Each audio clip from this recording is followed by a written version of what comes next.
Hi everyone, welcome back. Today we're talking all about practicing. I've worked with a lot of beginning piano students throughout the years, and over time I've noticed things that kind of set the good practicers apart from the ones who struggle to take off a little bit in the beginning.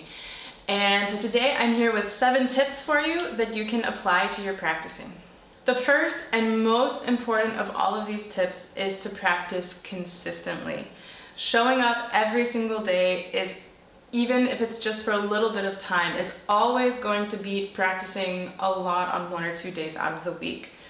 If 7 days a week isn't feasible for you, of course, 4, 5, 6 is still going to be better than 1 or 2 really long practice blocks, especially if it's practicing under stress right before a piano lesson. That's not when we're going to be most receptive to learn, when our brain is already kind of overwired with all of the things that are going on. The second point may sound really obvious, but when you're learning to play piano, especially if you're a beginner, especially if you don't have much of a background in other kinds of music, you have to be patient. Rome wasn't built in a day, and you're not going to start learning piano lessons one week and be playing Chopin etudes the next week. Be patient, know that this is a long-term project. It's not something that you're going to learn in a few weeks. Of course, if you practice consistently, you can make a lot of progress in just a few weeks, but keep things in perspective too. Number 3 is to put your blinders on. And by that, I mean there are going to be days when things just don't work for whatever reason. Things don't sound good, you get frustrated, it seems like a piece isn't moving forwards at all, or you're not sure if you're doing anything right. And just like we have bad days in life, we have bad practice days too. I don't know why it happens. I have days when I sit down and I've tried to play pieces that I've played for years, and weird things just happen sometimes. But still, if things don't work out on one day, get through your practice session, take a break, and come back the next day. Things will have gotten better.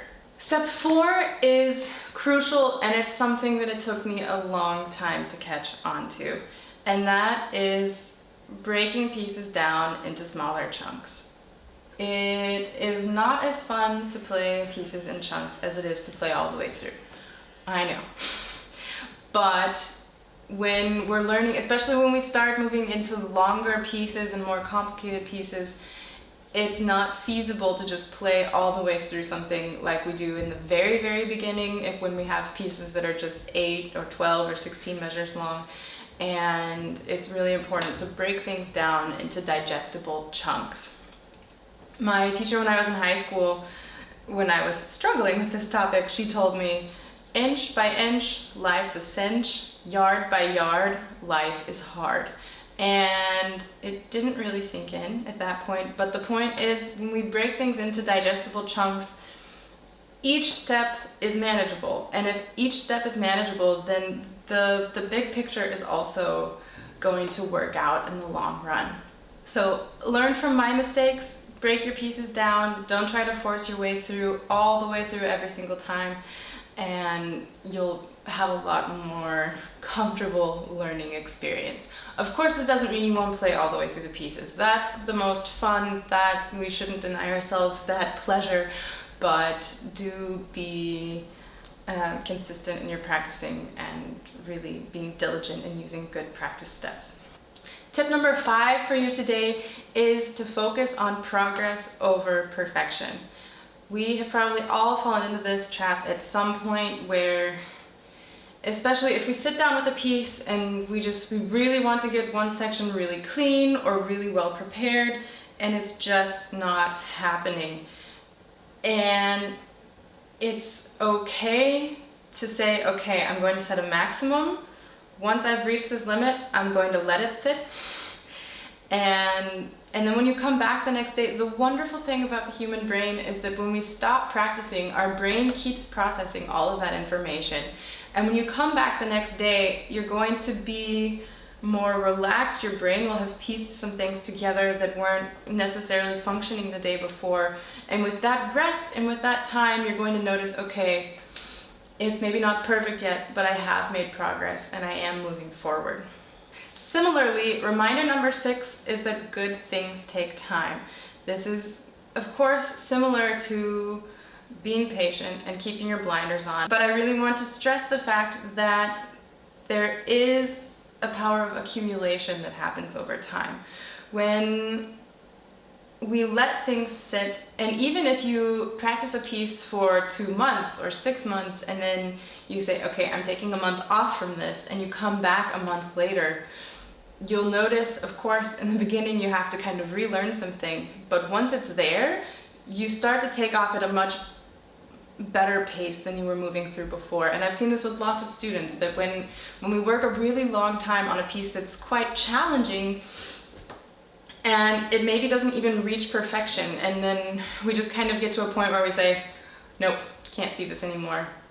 Just don't be afraid to let it sit and come back a month, 2 months, 6 months later, and you'll notice that because you've grown through in other skills by learning other music in the time in between, that these skills accumulate over time, and it just, something sets in our brain and it allows us to move forward with more fluidity.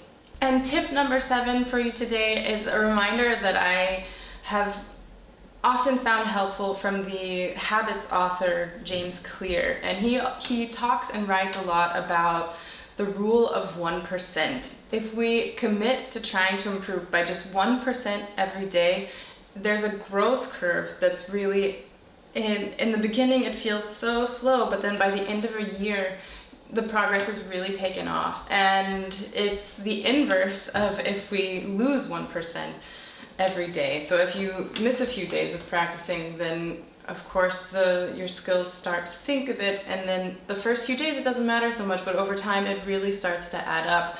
And just keeping this in mind, that small progress does make a difference, and that small progress is something that's really valuable, is something helpful to keep in mind, especially when we from day to day don't notice so much progress, that we can start to think over a longer scale and keep that big picture in mind. I will link to some of James Clear's work in the description, just because I think he has a lot of helpful things that can be applied to learning in general. It's very little of what he publishes has to do with music, but it's all skills that we can apply to our music making. So there you have it. Those are our 7 tips for today. Let me know in the comments what you found the most helpful, or if you have other tips for practicing that you think can be really useful for other beginning piano students. Let us know. Please share with everyone. If you learned from this video, please give it a thumbs up and subscribe to my channel so you don't miss any of our new videos that are coming out. And until the next time, happy practicing.